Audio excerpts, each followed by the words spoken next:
কি ব্যাপার? কি হয়েছে? সকাল সকাল ঘুম ভেঙে গেছে তোমার? তোমার সকাল সকাল ঘুম ভেঙে গেছে? তুমি এত সকালে কেন উঠে পড়ো? হ্যাঁ, কেবল কটা বাজে? কি অফিস যেতে হবে? অফিস যাবা তুমি? অফিস যাবা? এই যে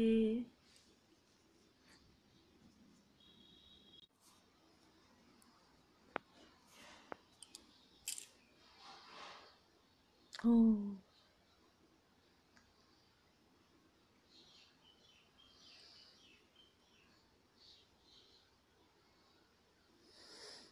কি দেখছিস একটু বল। ওই, এই